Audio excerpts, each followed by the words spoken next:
Hello, I'm audible to all. Yes, ma'am. Yes, ma'am. Good morning, all of you. Yes, ma'am.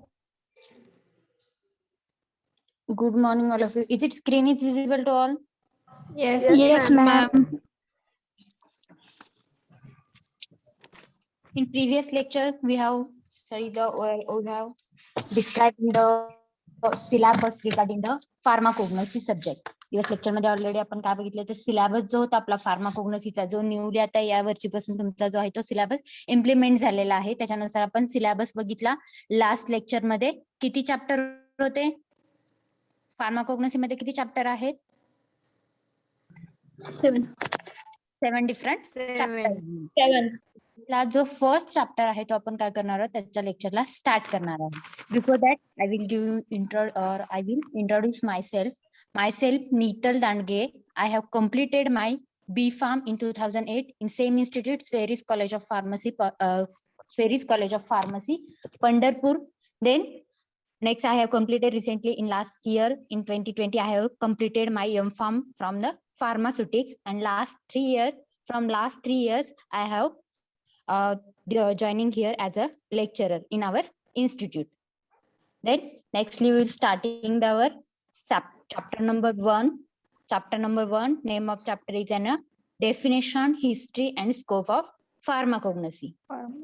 सगळ्यांनी notebook prepare केलेत? Yes, ma'am. Yes, in short मध्ये तुम्हाला त्याच्यामध्ये side by side short notes पण write down करायचे आहेत. Okay, shall we start our chapter? Yes, ma'am. Okay, chapter number 1. Yes ma'am, तुम्ही ते काल सांगितलं होतं तसं ते अजून एकदा सांगता का? ते कशी बुक म्हणजे करायचे? मीन्स नोटबुक कशी प्रिपेअर करायची? हा.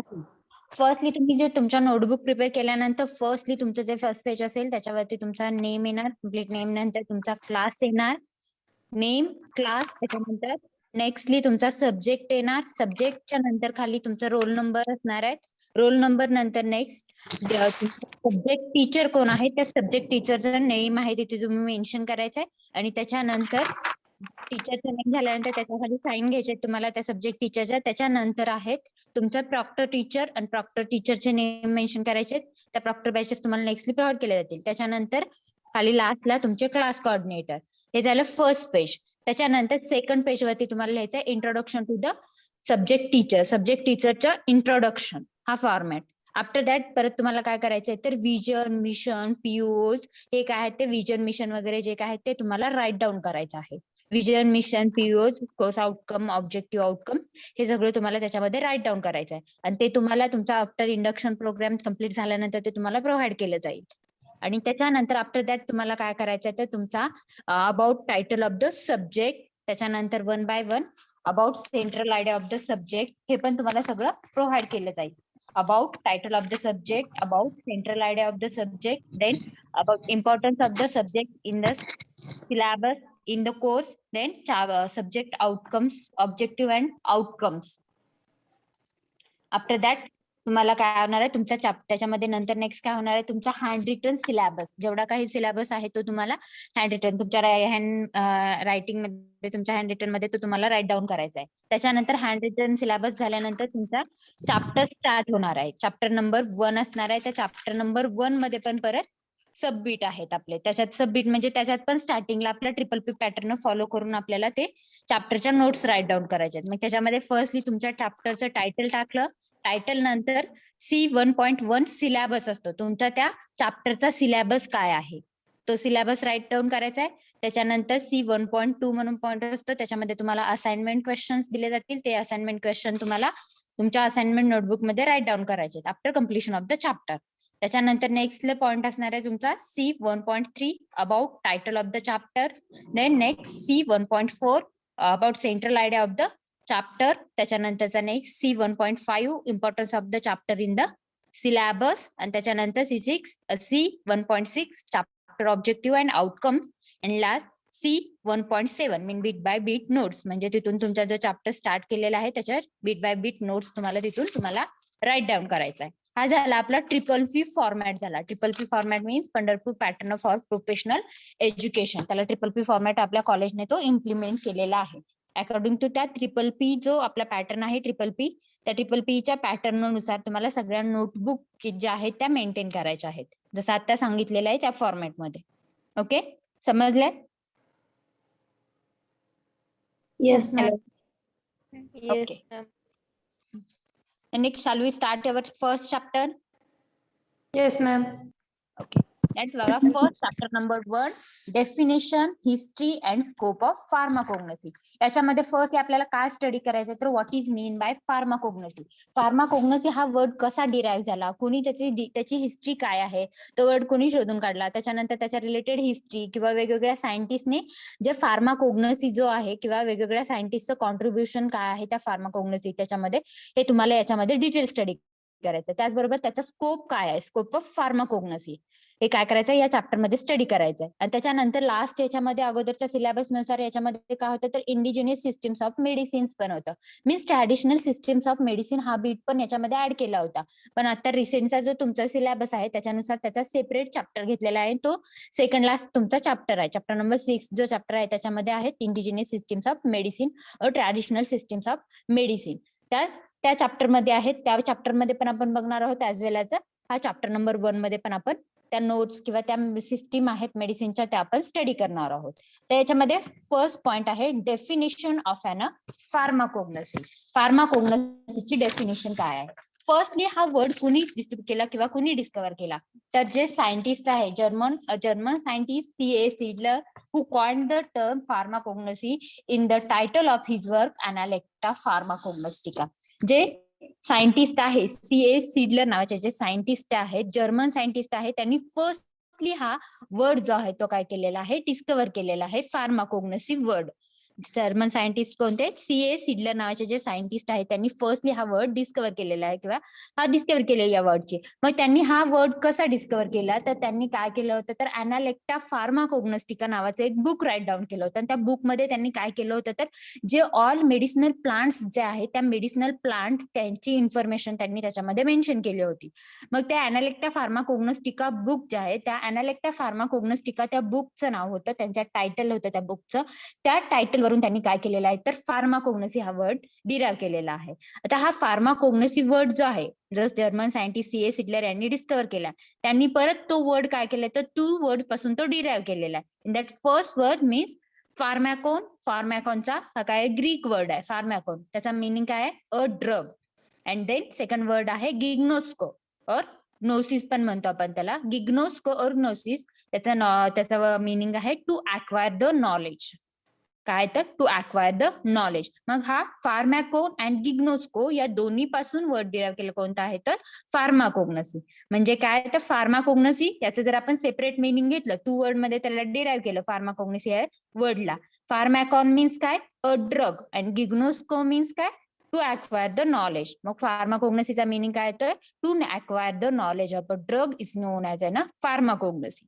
Means pharmacognosy means to acquire the knowledge of a drug. त्याला काय म्हणतो आपण फार्माकोग्नोसी. ही झाली त्याच्या ग्रीक वर्ड नुसार त्याची डेफिनेशन.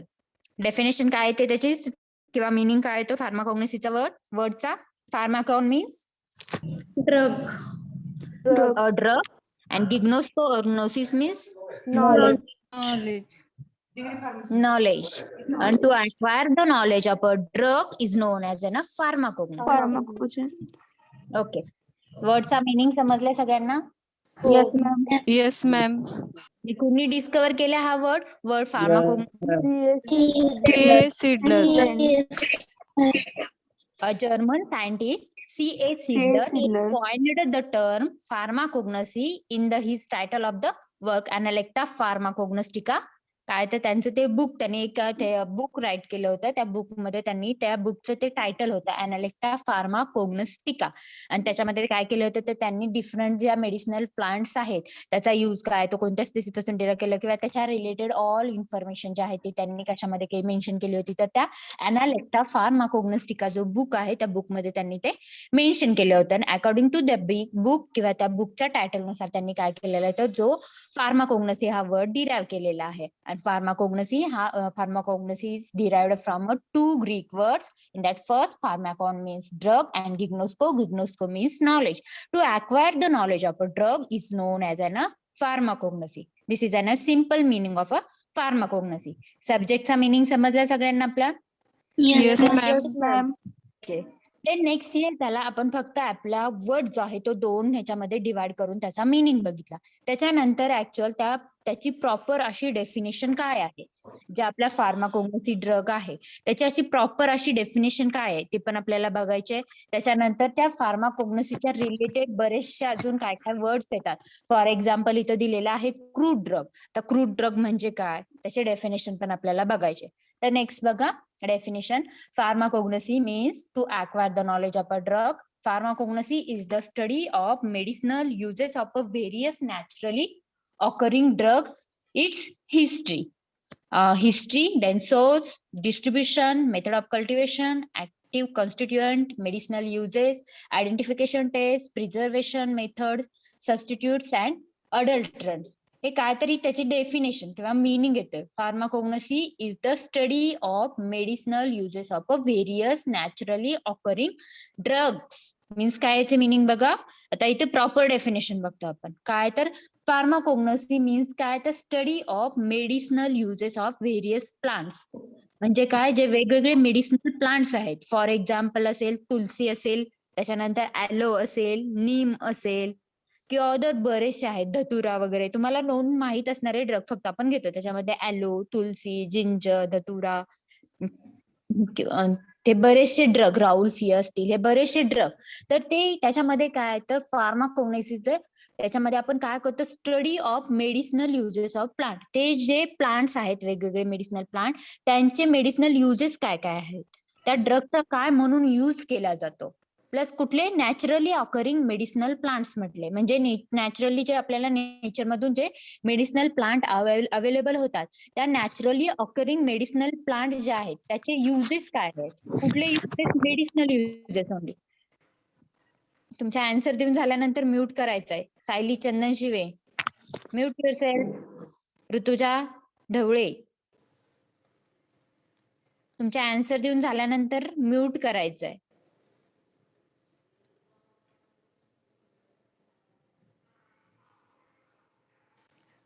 ओके. नेक्स्ट आता याच्यामध्ये मिनिंग प्रॉपर याची डेफिनेशन बघतो आपण. नॉलेज त्याच्यामध्ये काय तर जे नॅचरली ऑकरिंग जे मेडिसिनल प्लांट्स आहेत तर त्या मेडिसिनल प्लांटचा यूज काय आहे, ते कशासाठी यूज केले जातात. तर सांगितलं क्लो असतील, बरेचसे ड्रग आहेत. त्याचा क्लो पण आपण ॲज अ कार्मिनेटिव्ह म्हणून यूज करतो. गॅसेस जे आहेत ते जे अटॅक मधून एक्सपेल करण्यासाठी आपण त्याचा यूज करतो.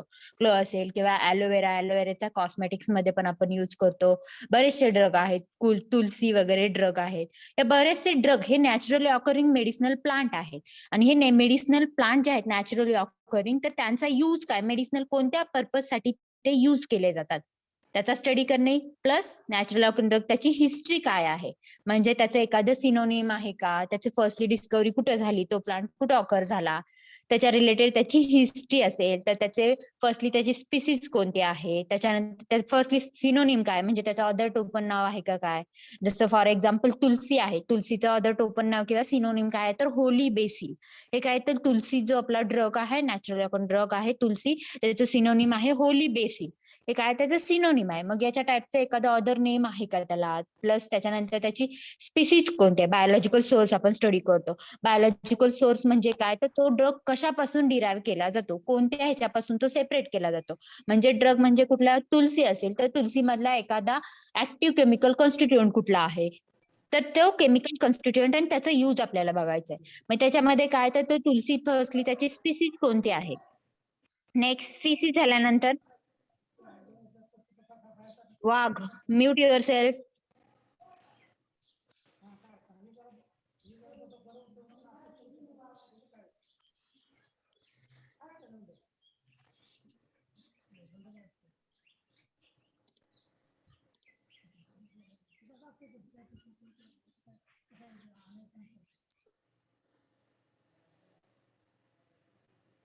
जेव्हा लेक्चरला जॉईन होताय तुम्ही तेव्हा फक्त क्वेश्चन विचारल्यानंतरच अनम्यूट करायचं. व्हिडिओ वगैरे कुणीही ऑन करायचे नाहीये.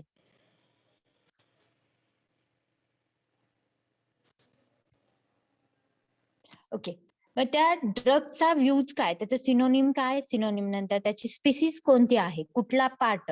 म्हणजे आता फॉर एक्झाम्पल आपण तुलसी ड्रग बघतो, तुलसीचा आपण काय करतो, ल्यूज यूज करतो. मग पार्ट ऑफ द प्लांट कोणता येणार, त्याचा ल्यूज यूज करतो. आता क्लो असेल तर क्लोचा आपण काय करतो, फ्लॉवर बर्ड आहे तो यूज करतो. क्लो माहित आहे सगळ्यांना, मराठीमध्ये क्लोला काय म्हटलं जातं. लवंग. ओके. आणि clove which is an also medicinal drug आहे तो आपला. फार्माकोग्नॉसी मध्ये आपण त्याचे परत नंतर एक डिटेल स्टडी त्या ड्रगचा आपण करणार आहोत, त्याची स्पीसीज कोणती आहे वगैरे ते. जो क्लो ड्रग आहे तो त्याचा फ्लॉवर बर्ड यूज केला जातो. बरेचसे धतुराचे लीव्ह यूज केले जातात किंवा नीमचे पण लीव्ह यूज केले जातात.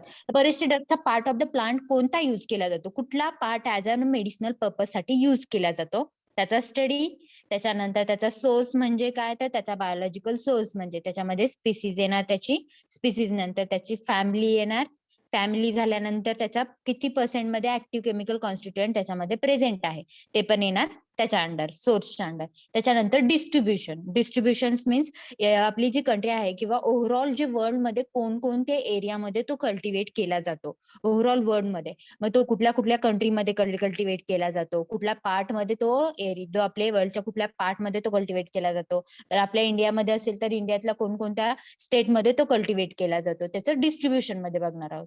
त्याच्यानंतर मेथड ऑफ कल्टिवेशन. तर त्याचं कल्टिवेशन करण्याची मेथड काय, मीन्स जर तर आपल्याला जर त्याचं प्रोडक्शन करायचं असेल किंवा त्याला आपल्याला त्याचं जर काय म्हणतो आपण पीक घ्यायचं असेल तर त्यावेळेस त्याच्यासाठी कोणत्या याची सॉइल रिक्वायर आहे. त्याच्यानंतर त्याचं सीडलिंग कधी केलं जातं, त्याचं कटिंग कधी केलं जातं किंवा त्याला परत कलेक्ट करून तो मार्केटमध्ये कसा पाठवला जातो, त्याचं ड्राईंग कसं केलं जातं, त्याच्या लिव्हज ॲलो वगैरे असेल तर त्याचं जे कलेक्शनची मेथड कुठली आहे, कुठून स्टार्ट करायचंय तर जोपर्यंत आपण सीडलिंग करतो, जेव्हा म्हणजे मराठीमध्ये आपण त्याला पेरणी म्हणतो, तिथून त्याच्यासाठी कुठलं इन्व्हायरमेंट, कुठलं ऍटमॉस्फिअर रिक्वायर आहे त्याच्यापासून त्याचा आपण स्टडी करतो, कल्टिवेशन कलेक्शन. त्याच्यानंतर ऍक्टिव्ह केमिकल कॉन्स्टिट्युएंट, त्याच्यामध्ये कुठले ऍक्टिव्ह केमिकल कॉन्स्टिट्युएंट प्रेझेंट आहेत ते. ॲलोमध्ये ॲलो बार्बा डेन्सिस वगैरे त्याच्या स्पीसीज आहेत, बार्बॅलॉन वगैरे, त्याच्यात बरेचसे केमिकल कॉन्स्टिट्युएंट प्रेझेंट आहेत.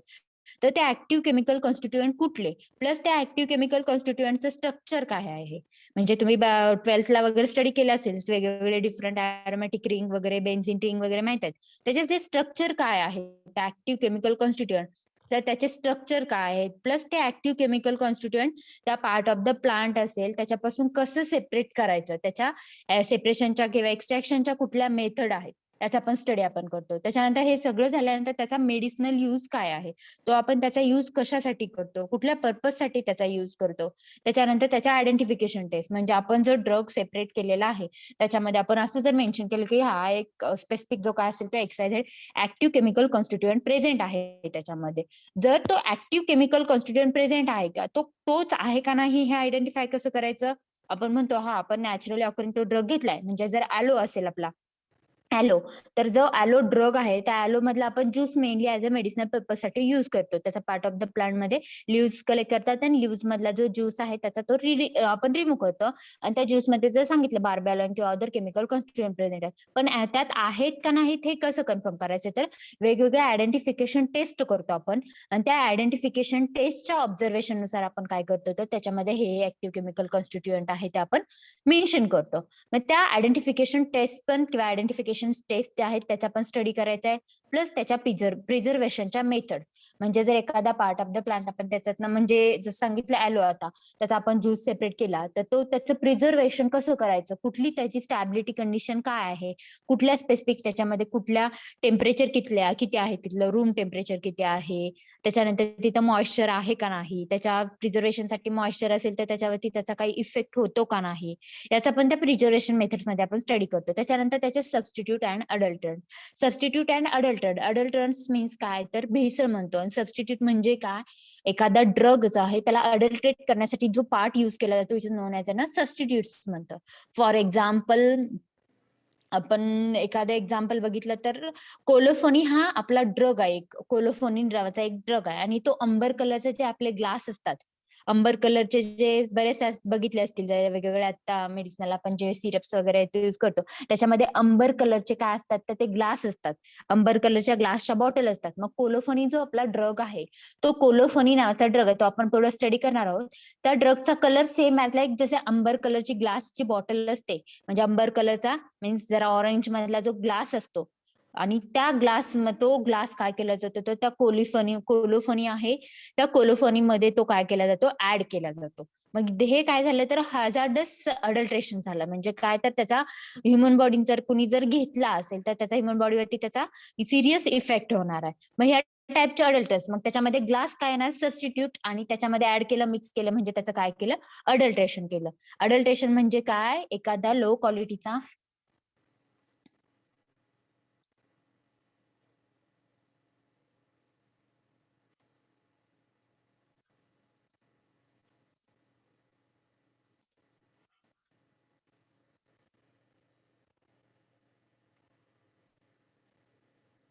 एखादा अडल्ट्रेशन मीन्स काय तर एखादा हायर क्वालिटीचा प्रोडक्ट जर असेल हायर क्वालिटीचा मीन्स काय तर त्याची क्वालिटी हाय आहे तर व्हेरी स्टँडर्ड असा प्रोडक्ट जर असेल तर त्या हायर क्वालिटीच्या प्रोडक्ट मध्ये लोअर क्वालिटीचा एखादा प्रोडक्ट ऍड करून जो हायर क्वालिटीचा ड्रग आहे त्याची क्वालिटी जे काय आहे ते काय केली जाते कमी केली जाते which is known as an adulteration म्हणतो त्याला आपण अडल्ट्रन्स और अडल्ट्रेशन म्हणतो.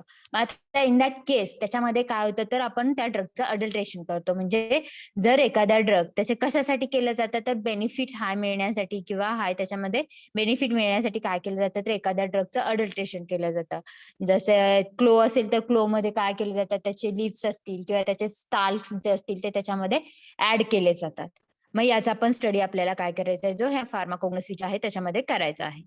काय बघा डेफिनेशन त्याची proper pharmacognosy is the study of medicinal uses of a various naturally occurring drug its history, then source, distribution, method of cultivation, then active constituent present in that plant, or then medicinal uses, identification tests, preservation methods, and substituent and other adulterants. या सगळ्याचा जो study आहे which is known as a pharmacognosy त्याला काय म्हटलं जातं फार्माकोग्नसी म्हटलं जातं. ती झाली आपली स्टँडर्ड लेवल डेफिनेशन. त्याच्यानंतर अजून एक डेफिनेशन आहे त्याची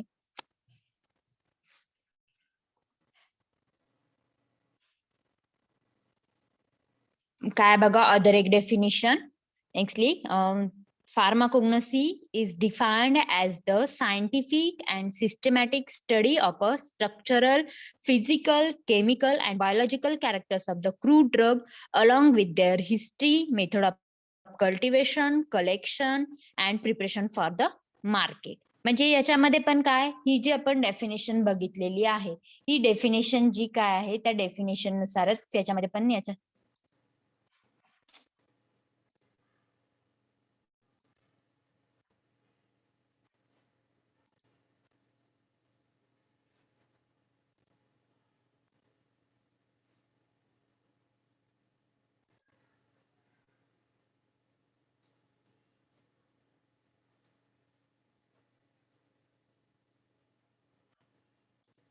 ओके आता जी आपण ही डेफिनेशन बघितली वरती ते डेफिनेशन आणि ही डेफिनेशन सेमच आहे फक्त काय केलेलं आहे तर वरची जी डेफिनेशन आहे त्याच्यामध्ये काय सांगितलेलं आहे तर डिटेल मध्ये सगळं मेन्शन केलेलं आहे काय काय स्टडी करतो आणि खाली जे आता आपण डेफिनेशन बघतोय कुठले pharmacognosy is the defined as the scientific and systematic study of structural physical chemical and biological characters of the crude drug along with their history method of cultivation and preparation for the market. आणि ही एक definition पण याच्यामध्ये काय केलेलं आहे तर याच्यामध्ये काय सांगितलेलं आहे तर ते जे वरती आपण एवढा मोठा जो पॅराग्राफ बघितला इथं एवढी डेफिनेशन तोच फक्त त्यांनी सिम्पल वर्ड मध्ये तीच डेफिनेशन कन्वर्ट केलेली आहे. काय definition pharmacognosy is defined as the scientific and systematic study of scientific and systematic scientific means काय तर त्याची स्पीसीज वगैरे जे काय आहे ते सिस्टमॅटिक मध्ये परत त्याचे सगळे ऑल रिलेटेड पॅरामीटर्स असतील त्याच्या फिजिकल प्रॉपर्टीज केमिकल प्रॉपर्टी कुठले केमिकल कॉन्स्टिट्युएंट त्याच्यामध्ये प्रेझेंट आहे ते ऑल कशामध्ये येणार systematic study scientific and systematic study of कशाचा structural physical chemical and biological characters of the crude drug.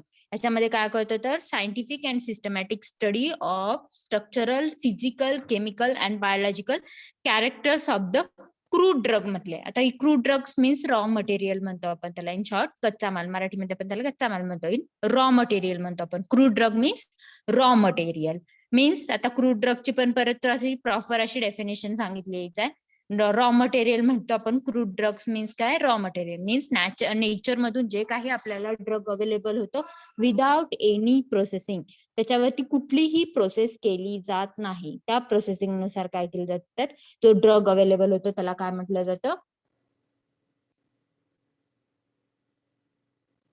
Crude drug म्हटलं जातं. नेचर मधून जो जसा अवेलेबल होतो तसा तो घेतला जातो, त्याच्यानंतर त्याच्यावर कोणतीही प्रोसेस केली जात नाही. क्रूड ड्रग, त्या क्रूड ड्रगचा सायंटिफिक अँड सिस्टमॅटिक स्टडी, कशाचा? स्ट्रक्चरल, त्याचे फिजिकल प्रॉपर्टीज, स्ट्रक्चर कसं आहे त्याचे, ऍक्टिव्ह केमिकल सबस्टिट्यूएंट, त्यानंतर त्याच्या फिजिकल प्रॉपर्टीज कोणत्या आहेत, नेक्स्ट त्याचे बायोलॉजिकल कॅरेक्टर्स काय आहेत, त्याच्यानंतर हे जो स्टडी आहे, त्याच्यानंतर त्याची हिस्ट्री, त्याच्यानंतर method of cultivation and collection, त्याच्यानंतर preparation for the market, market पर्यंत तो ड्रग पाठवण्यापर्यंत जो स्टडी केला जातो त्याला फार्माकोग्नोसी म्हटलं जातं. This is another definition of pharmacognosy. काय बघा, pharmacognosy is defined as the scientific and systematic study of structural, physical, chemical, biological characters of the crude drug along with their history, method of cultivation, collection and preparation for the market. He definition आणि तुम्हाला जे स्क्रीनवरती दिसते definition, ह्या दोन्ही definition same आहेत, फक्त दोन different वेने त्या फक्त एक्सप्लेन केलेल्या आहेत. ओके, अप टू दिस कुणाला काय डाऊट आहे का? No, ma'am. No, ma'am. No, ma'am. Definition समजली सगळ्यांना? कुणाला एक क्वेश्चन विचारल्यानंतर आन्सर देता येतील? Yes, ma'am. Yes, ma'am. Okay.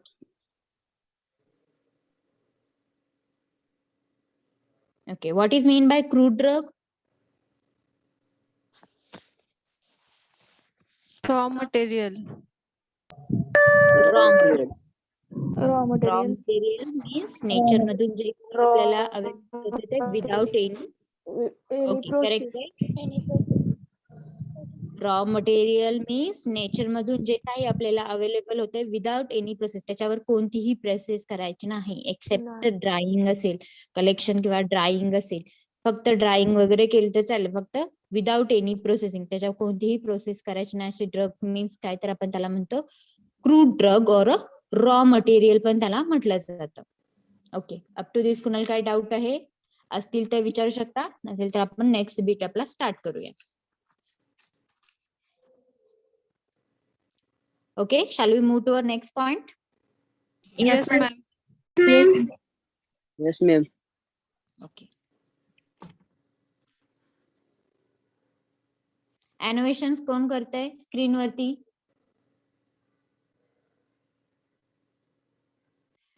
जे कोण करत असतील त्यांना इथून पुढच्या लेक्चरला अलो केलं जाणार नाही. इथं ऑलरेडी तुमचं दिसतंय मीटिंग मध्ये कोण करतंय वगैरे.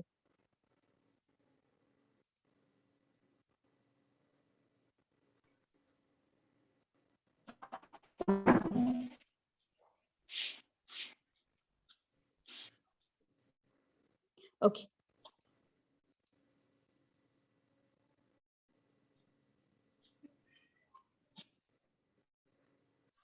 Next history of a pharmacognosy. Next point कोणता आपला? History of a pharmacognosy. आता हिस्ट्री ऑफ फार्माकोग्नोसी आपल्याला स्टडी करायचंय. त्याच्यामध्ये ऑलरेडी हिस्ट्रीमध्ये आपण एक सायंटिस्ट बघितलेले आहेत. कुठले होते? C.A. सिडलरचे सायंटिस्ट होते. ग्रीक सायंटिस्ट होते, त्यांनी जर्मन सायंटिस्ट होते C.A. सिडलर. त्यांनी काय केलं होतं, तर जो वर्ड आहे फार्माकोग्नोसी तो काय केला होता, डिराइव्ह केला होता, आणि ही रोट द बुक अनालेक्टा फार्माकोग्नोस्टिका. त्या बुकच्या याच्यानुसार काय केलं होतं, तर त्यांनी तो वर्ड जो आहे तो काय केला होता, डिस्क्राईब केला होता, जो फार्माकोग्नोसी जो वर्ड आहे. हे हिस्ट्रीमध्ये आपण एका सायंटिस्ट तर ऑलरेडी बघितलेलं आहे. Vrushali Rane, mute yourself madam. Vrushali Rane.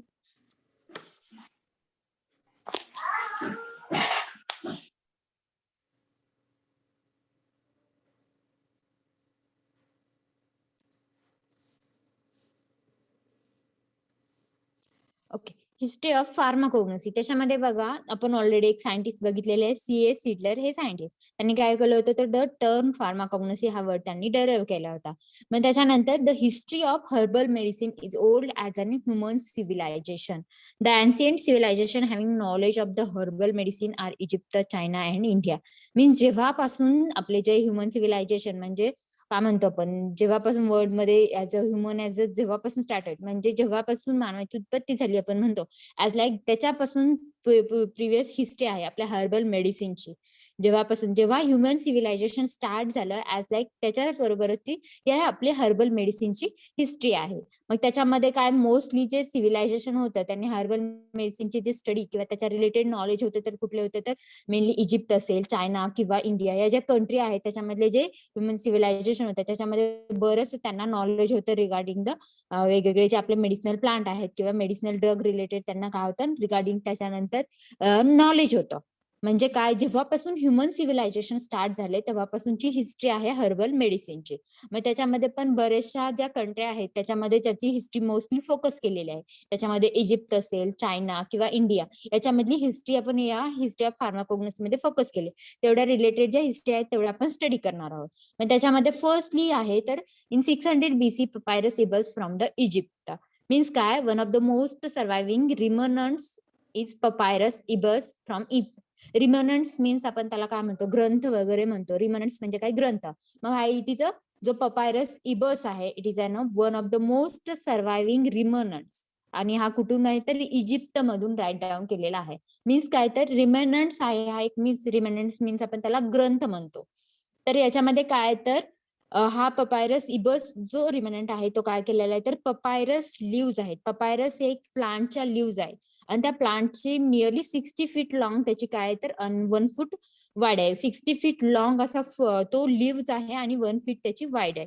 अशी त्याची साईज आहे त्या लिव्हची आणि त्या लिव्ज वरती नियरली अराउंड 80 डिफरंट फॉर्म्युला म्हणजे नियरली 80 असे डिफरंट एखाद्या ड्रगचे म्हणजे 80 डिफरंट असे 80 ड्रगचे फॉर्म्युले त्याच्यामध्ये मेन्शन केलेले आहेत. आणि त्या 80 फॉर्म्युल्यामध्ये नियरली 700 डिफरंट ड्रग त्यांनी त्या ग्रंथ जो रिमनंट्स आहे पपायरस इबस त्याच्यामध्ये त्यांनी मेन्शन केलेला आहे. आणि हा कुठे राईट डाऊन केलेला आहे नियरली 600 BC मध्ये तो जो इजिप्त आहे तिथं त्याच्यामध्ये तो फाउंड झालेला आहे. इजिप्त जे आहे त्यांनी तो राईट डाऊन केलेला आहे. इजिप्त मधले जे सिव्हिलायझेशन आहे किंवा ह्युमन आहे त्यांनी राईट डाऊन केलेला आहे हा ड्रग.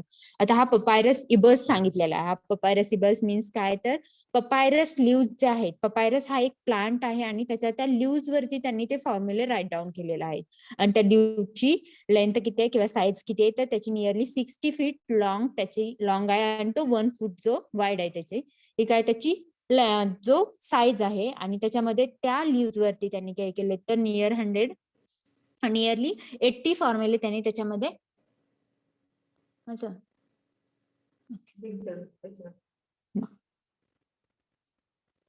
नियरली त्याच्यामध्ये काय केले तर 80 फॉर्म्युले त्यांनी राईट डाऊन केलेले आहेत. 80 फॉर्म्युले म्हणजे काय फॉर्म्युला म्हणजे काय आपण ड्रग असा डायरेक्टली घेतो का असं नाही. याच्यामध्ये काय आता फॉर्म्युला म्हणजे काय तर एखादा आपण तुम्ही जर एखादे कंटेंट बघितलं असेल टॅबलेट वगैरे तुम्ही बघितलं असेल त्याच्यामध्ये पाठीमागे काय लिहिलेले असते तर कंटेंट म्हणून लिहिलेलं असतं. मग त्याच्यामध्ये काय असतं तर ऍक्टिव्ह केमिकल कॉन्स्टिट्युएंट असतो म्हणजे ड्रग मेन कुठला आहे तो. अलॉंग विथ त्या ऍक्टिव्ह केमिकल कॉन्स्टिट्युएंट बरोबर त्याच्यामध्ये दुसरे काय काय ऍड केलेले असतात तर डायल्युएंट्स पण ऍड केलेले असतात. त्याच्यानंतर कलरिंग एजंट, स्वीटनिंग एजंट बरेच काय काय त्याच्यामध्ये ऍड केलेले असतात. डायल्युएंट, कलरिंग एजंट, स्वीटनिंग एजंट असे बरेचसे काय काय ड्रग्स त्याच्यामध्ये ऍड केलेले असतात. मग हे सगळे ऍड करून नियरली त्याचं वेट जो काय आहे ते टॅबलेटचं 500 mg to 50 mg हे प्रिपेअर होतं. तो जो आहे तो फॉर्म्युला म्हटलं जातं. अशा वेगवेगळ्या मेडिसिनल प्लांट्सचा त्यांनी नियरली 80 फॉर्म्युले त्यांनी त्या पपायरस लिव्ज वरती राईट डाऊन केले होते आणि नियरली 700 डिफरंट ड्रग जे आहेत ते त्यांनी त्याच्यामध्ये मेन्शन केलेले होते. म्हणजे नियरली 700 डिफरंट ड्रग त्याच्यामध्ये त्यांनी मेन्शन केले होते. नियरली 80 फॉर्म्युले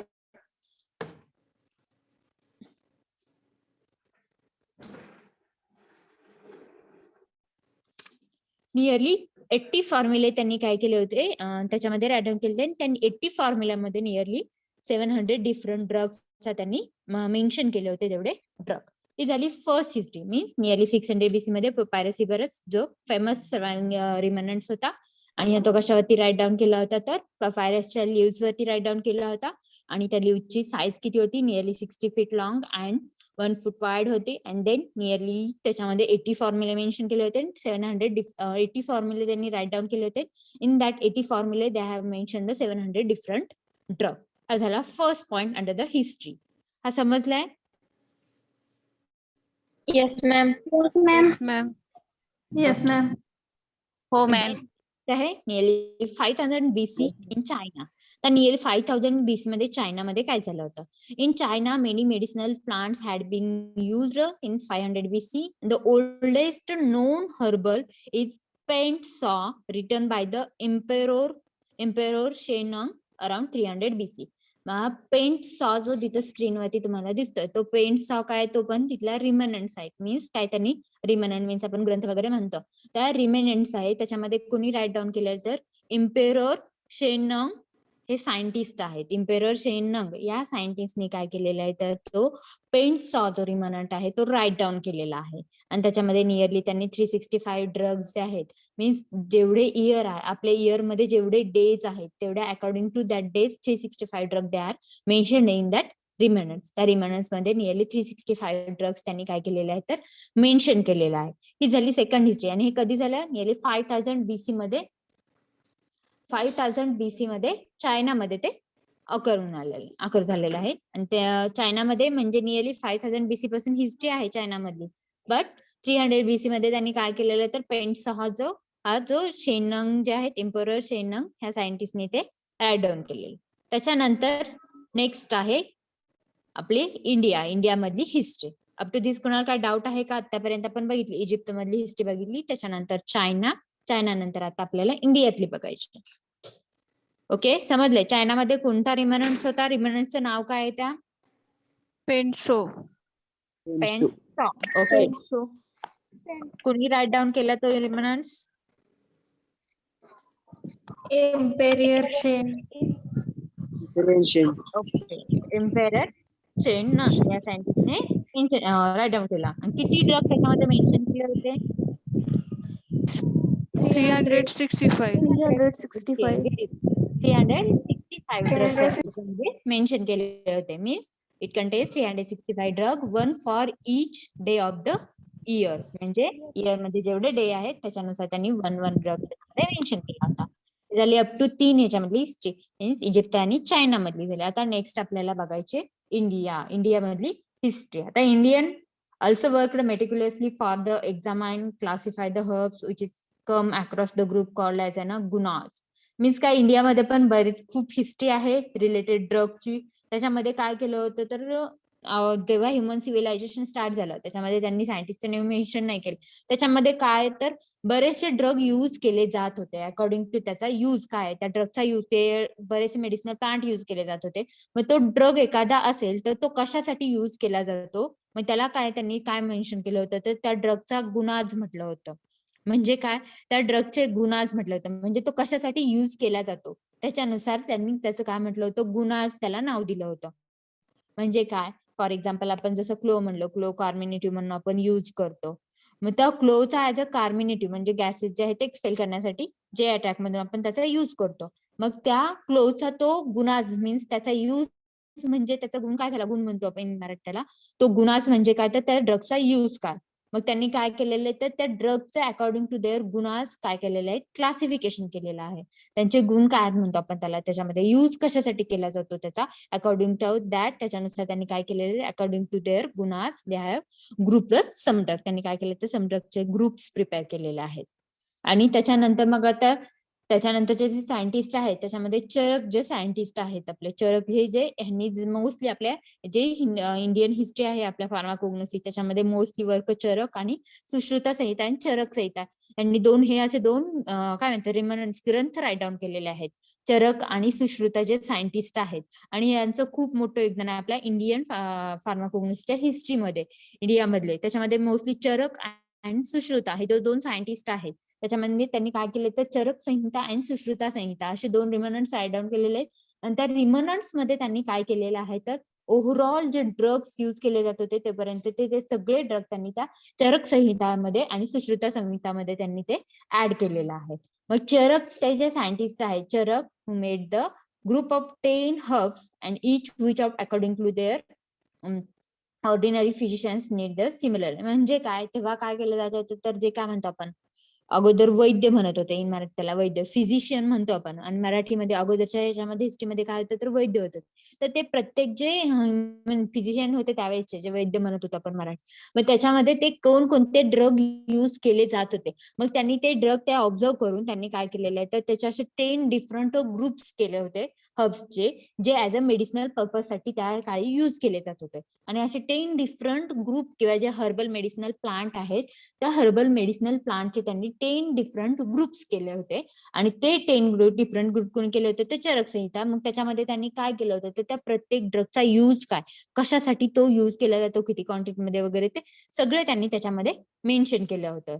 हे झालं फर्स्टली, त्यांनी 10 डिफरंट ग्रुप प्रिपेअर केले. त्याच्यानंतर सुश्रुता, त्यांनी काय केलं, तर नियरली 760 डिफरंट हर्ब्स जे आहेत ते त्यांनी 760 डिफरंट हर्ब जे आहेत ते त्यांनी 7 डिस्टिंक्ट सेट्स मध्ये त्या 760 हर्बला डिस्ट्रीब्यूट केलं. म्हणजे त्यांनी स्पेसिफिक त्याची कॅटेगरी काय, त्याचे यूज काय, according to that their use त्यांनी काय केलं, तर नियरली 760 जे ड्रग आहेत, 760 ड्रग, त्याचं 7 डिस्टिंक्ट सेट मध्ये त्यांनी त्याचं कन्वर्ट केलं, किंवा त्या ड्रगला 7 डिस्टिंक्ट सेट मध्ये त्याचा डिस्ट्रीब्यूट केलं. म्हणजे काय, एका सेटमध्ये वेगवेगळ्या कॅटेगरीचे सगळे ड्रग, म्हणजे जे एकच सेम यूज दाखवते किंवा नियरली सेम यूज दाखवते, ते सगळे एकाच कॅटेगरी.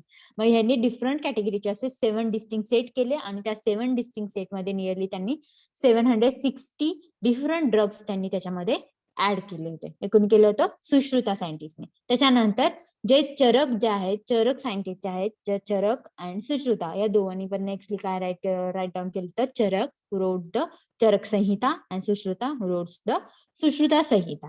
म्हणजे काय, आयुर्वेदामध्ये जे चरक संहिता अँड सुश्रुता संहिता ही इंडियातले मोस्ट फेमस काय, तर 2 रिमनंट्स आहेत. आणि यांचाच मूळ जे काय म्हणतो, नियरली 75-90% जे आपल्या हिस्ट्रीमध्ये आयुर्वेदामध्ये जे आयुर्वेदा जे आहे इंडियन आयुर्वेदामधली त्याचं कॉन्ट्रीब्युशन आहे, चरक संहिता आणि सुश्रुता संहिता. म्हणजे त्या 2 ह्याच्यामध्ये त्यांनी काय केलं, तर ओव्हरऑल जेवढे काही ड्रग युज केले जात होते मेडिसिनल पर्पज साठी, तेवढ्या सगळ्या ड्रगचं त्यांनी त्याच्यामध्ये ऍडिशन केली होती. कशामध्ये, चरक Samhita and Sushruta Samhita. Charaka Samhita written by the Charaka scientist and Sushruta written by the Sushruta Samhita written by the Sushruta scientist. आणि हे 2 काय, तर आपल्या इंडियामधले फेमस सायंटिस्ट आहे. त्यांनी त्यांचं खूप मोठं कॉन्ट्रीब्युशन आहे आपल्या हिस्ट्रीमध्ये, फार्माकोग्नोसीच्या हिस्ट्रीमध्ये. ओके, समजली history? Yes, ma'am. Yes, ma'am. Okay, only आपण काय बघितलं, फक्त जनरल हिस्ट्री बघितलेली आहे आपण. त्याच्यानंतर आता various contribution made by various scientist in a history of pharmacognosy, हे आपल्याला काय करायचं, पुढे डिटेल मध्ये स्टडी करायचं आहे. ओके, अप टू दिस कुणाला काय डाऊट आहे का? No ma'am. Then we will move to our next point.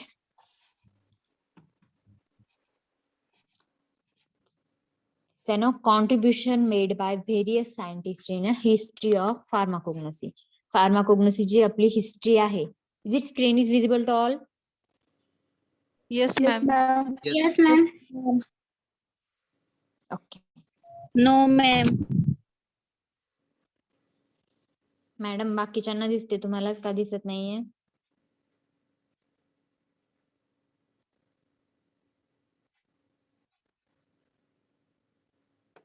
Okay, then next point आहे आपला contribution made by various scientist in a history of pharmacognosy.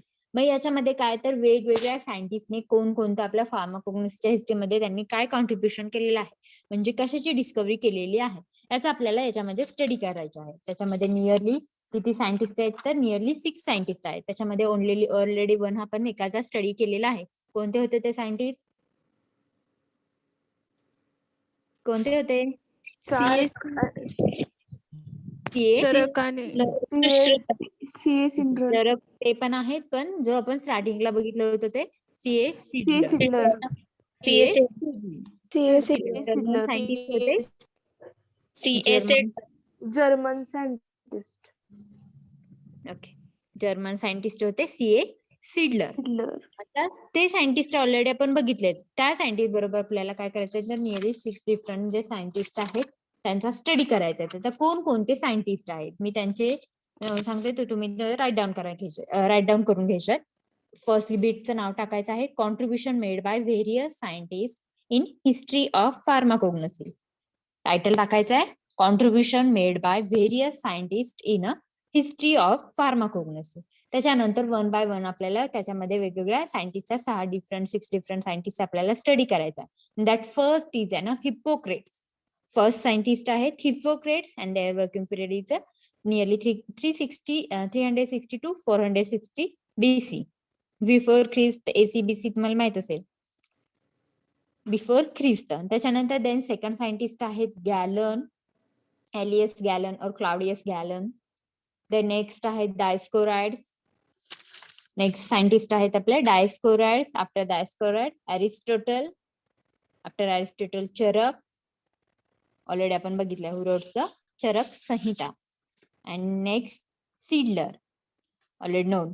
काय होतं त्यांचं, तर त्यांनी काय केलं होतं, तर जो वर्ड आहे फार्माकोग्नोसी तो डिराइव्ह केलेला होता.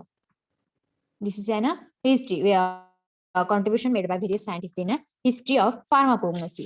त्याच्यामधलं फर्स्ट जे सायंटिस्ट आहेत Hippocrates. After Hippocrates next scientist कोणते आहेत, Galen. Then next third Dioscorides. Then Aristotle, Charaka and last Seydler. हे काय तर डिफरंट सायंटिस्ट आहेत आणि त्यांचं कॉन्ट्रीब्युशन काय आहे हिस्ट्री ऑफ फार्माकोग्नोसी याच्यामध्ये आपल्याला स्टडी करायचं आहे. In that first scientist is आहे ना Hippocrates and their working period is nearly 360 to 460 BC. Then first word, he was the great Greek physician and he contributed a lot in the development of medicine. So he is called as a father of a medicine. काय म्हटलं जातं बघा, he was a great Greek physician. हे काय तर Greek physician आहेत आणि त्याच्यामध्ये मोस्टली त्यांनी काय केलेलं आहे, he contributed a lot in the development of medicine. So he is called as a father of medicine.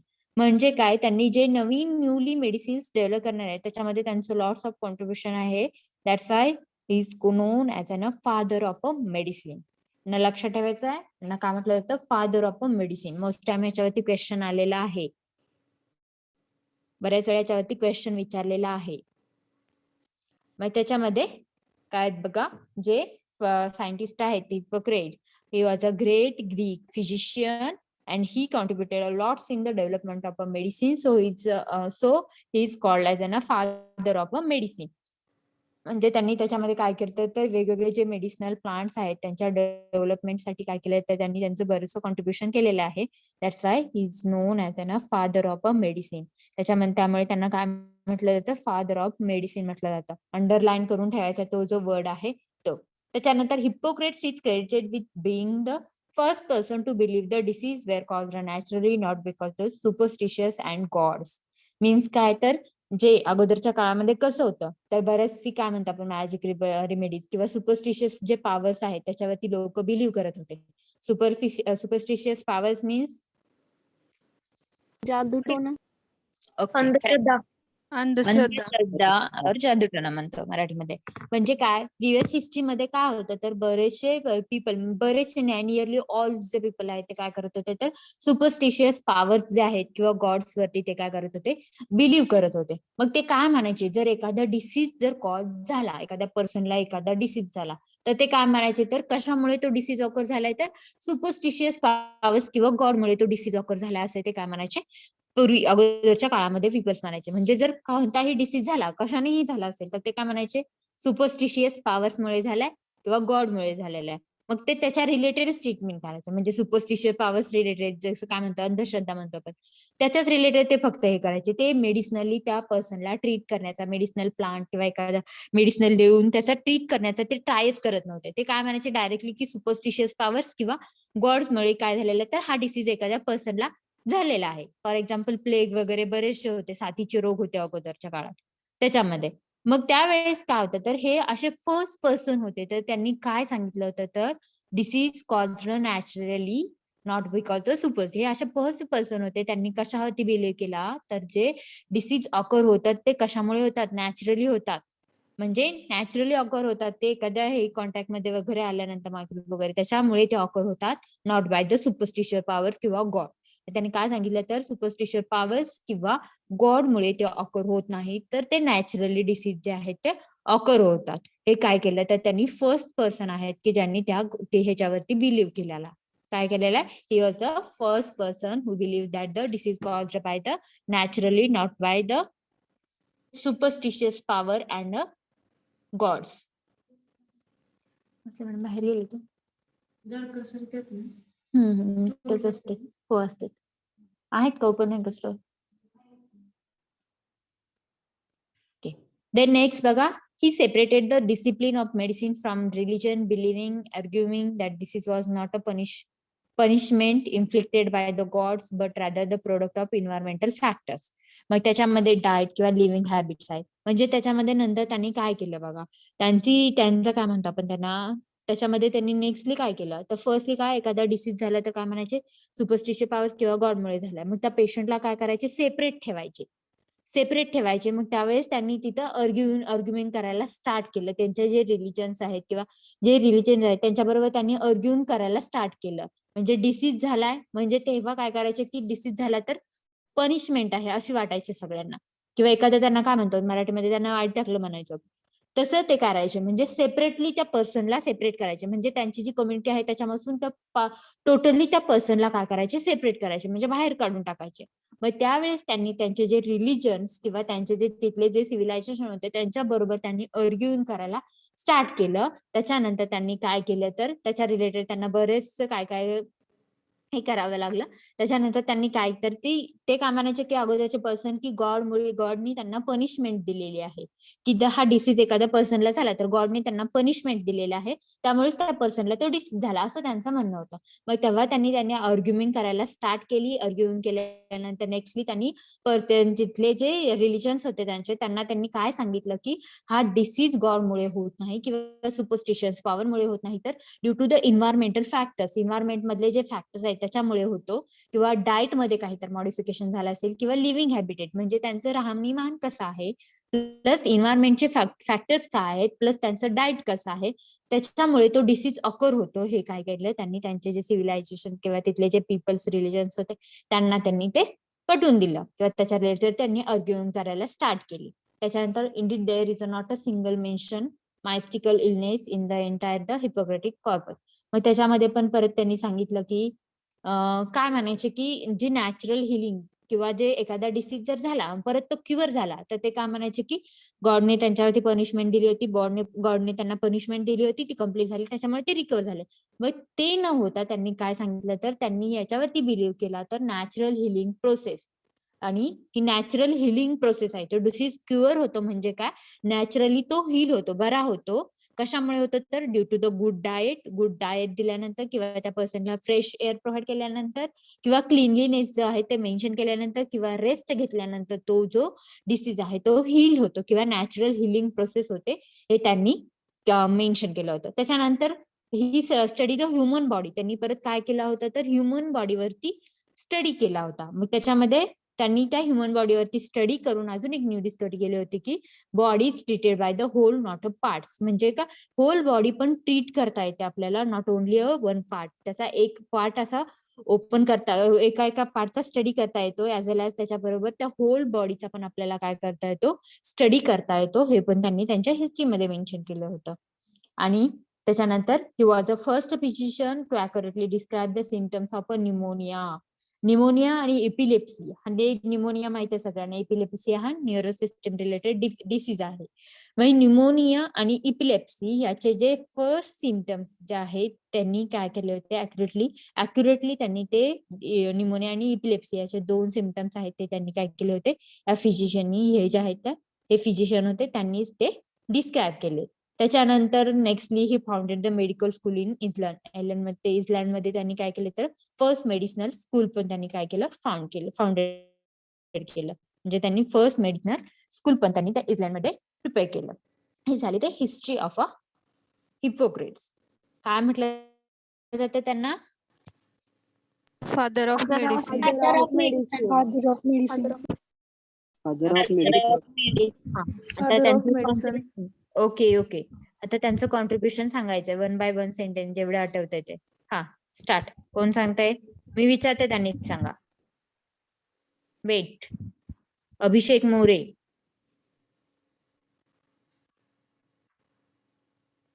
Abhishek More. Unmute yourself. आहात का लेक्चर मध्ये? आन्सर द्या, otherwise I will remove you from lecture. Question विचारल्यानंतर जर answer दिले नाही तर मी लेक्चर मधून रिमूव्ह करते. No need to attend lecture. फक्त ऐकायचं असं नाहीये. अभिषेक मोरे. देन अभिषेक सुतार.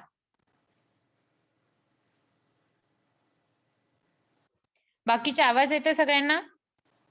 Yes, ma'am. Yes, ma'am. Yes, ma'am. Yes, ma'am. Yes, ma'am.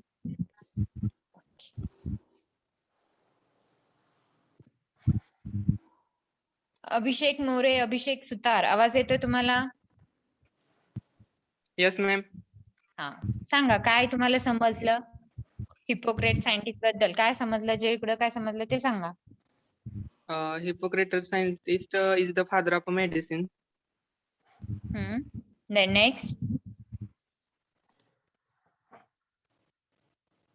हा, अजून काय समजलं?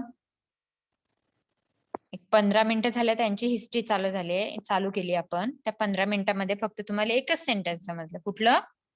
He is a father of a medicine. एवढंच सेंटेन्स समजलं तुम्हाला. बरोबर आहे का? लक्ष होतं का? हो मॅडम. हा, मग सांगायला पाहिजे ना थोडं तरी.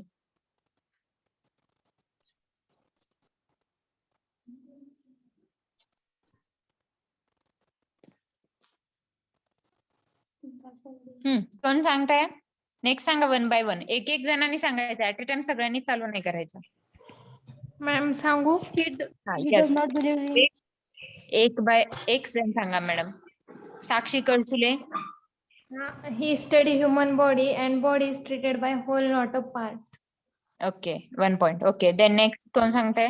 सायली चंदन. He explained. सायली चंदन शिवे. Hippocrates is first person to believe disease is not caused by naturally, not by a. not by a superstition power and word. Okay, very good. Then next कोण सांगताय? मॅम मी He explained symptoms of pneumonia. निमोनिया आणि इपिलेप्सीचे symptoms explain केले. Okay, then next. He separated the discipline of medicine from religion. Okay, हा, then next. अजून काय होतं? Ma'am he is arguing with the relatives of infected persons about this disease. म्हणजे infected पर्सनला जो डिसीज झाला त्याबद्दल त्यांनी आर्ग्युम केलं त्यांच्या रिलेटिव्ह बद्दल. रिलेटिव्हना रिलिजन बरोबर. कशामुळे? आणि तो म्हणजे हा डिसीज हा नॅचरल फॅक्टर्स मुळे होऊ शकतो. म्हणजे गॉड्स किंवा सुपरस्टिशन मुळे न होता हा एन्व्हायरमेंटल फॅक्टर्सच्या बदलामुळे किंवा डाएट्स अँड लिव्हिंग हॅबिट्सच्या बदलामुळे हे डिसीज होऊ शकतात. हे त्यांनी Okay. म्हणजे ओके, अजून काय क्लिअर राहिलेत point? Madam, yes. Hippocrates is created with the first person to believe that disease were caused naturally, not because of substitutes and gods, superstitions and gods. Superstitious powers and gods. Okay, त्याच्यानंतर he believed the natural healing process, rest, good diet and fresh air. त्याच्यामुळे किंवा cleanliness maintain केल्यामुळे काय होतं तर जो natural हिलिंगची process अपर होते हे पण त्यांनी बिलीव्ह केलं. त्याच्यानंतर अजून नेक्स्ट काय सांगितलं? Body is treated by a whole, not only a parts. त्याच्यानंतर he founded a first medical school on England. त्यांनी काय केलं तर फर्स्ट मेडिकल स्कूल जे आहे ते पण त्यांनी काय केलं? फाउंडेड केलं. This is a history of Hippocrates scientist. जे हिपोक्रेट्स सायंटिस्ट आहे त्यांची ही हिस्ट्री आहे. ओके, याच्यामध्ये कोणाला काय डाऊट आहेत का? No, ma'am. Madam Okay. BC चा अर्थ No, काय ma'am. आहे? बिफोर ख्रिस्त. Okay, ma'am. बिफोर ख्रिस्त. जे आपले जेजेस ख्रिस्त होते, येशू ख्रिस्त, येशू ख्रिस्त जे होते, अकॉर्डिंग टू त्यांच्या बर्थ नुसार त्यांच्या अगोदरचा काळ आणि त्यांच्या नंतरचा काळ, बिफोर ख्रिस्त आणि आफ्टर ख्रिस्त अशा याच्यामध्ये तो मेन्शन केलेला आहे. जेजेस ख्रिस्त जे होते, येशू ख्रिस्त माहित असतील सगळ्यांना, जेजेस येशू ख्रिस्त आहेत त्यांच्या जन्माच्या अगोदरचा काळ आणि त्यांच्या नंतरचा काळ, त्याला AC अँड BC म्हटलं जातं. BC मीन्स बिफोर ख्रिस्त. बिफोर ख्रिस्त म्हणजे जेजेस होते येशू ख्रिस्त त्यांच्या जन्माच्या अगोदरचा काळ. त्याच्यामध्ये पण नियरली उलट आहे, 360 पासून तो 160 पर्यंत समजतो. Okay Okay, ma'am. Okay, ma'am. Okay. अजून कोणाला काय डाऊट आहेत का? No, ma'am. No, ma'am. No, ma'am. No, ma'am. No, ma'am. Okay, shall we stop here? Yes, ma'am. Ma'am. Okay, thank you.